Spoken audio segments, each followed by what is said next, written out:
आणि ब्रेकनंतर बघणार आहोत एका नवीन मराठी सिनेमाविषयी. कुणी घर देता का घर या सिनेमामध्ये क्रांती रेडकरची ऍक्शन पॅक भूमिका आहे आणि तिच्याशी याच विषयावर बातचीत केली आहे आमची सिनियर करस्पॉन्डंट निलिमा कुलकर्णीनं. तू हिरो आहेस, हिरोईन आहेस आणि सगळं ऍक्शन पॅक आहे. काय आहे तुझं आम्हाला सांग. हिरो हिरोईन नाही, भरत हिरो आहे, मी हिरोईनच आहे पिक्चरची. पण खूप कमी वेळा असं होतं की हिरो एवढं काम हिरोईनला असतं. जनरली हिरोईनला खूप कमी काम असतं.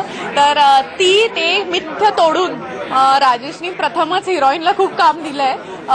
खूप फाईट सिक्वेन्सेस, खूप खूप कॉमेडी, ऍक्शन पॅक्ड कॉमेडी आणि खूप छान गाणी आणि छान रनिंग अराउंड द ट्रीज वगैरे सगळं आहे.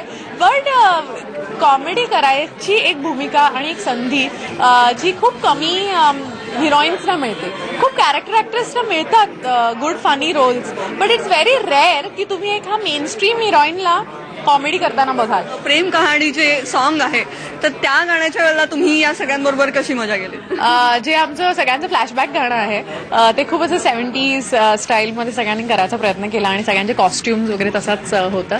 आणि आय फील त्या गाण्याच्या दिवशी एक वेगळी वॉर्मथ होती सेटवर, कारण की सगळ्यांना एक फील होता की आपलं गाणं आहे आज, love song that to.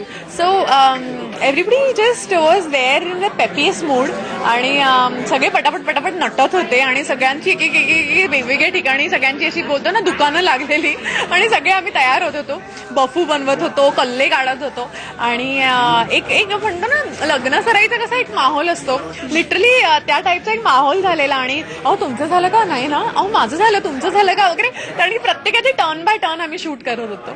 But it was so cute. कुठेतरी लहान झाले होते, तरुण झाले. एक्झॅक्टली. आणि ते खूप क्यूट वाटत होते, म्हणजे ते किती मनापासून करत होते. आणि आपल्याला एक असं होतं ना की आपण आता एवढी रोमॅन्टिक गाणी गेली, वन मोर रोमॅन्टिक सॉन्ग.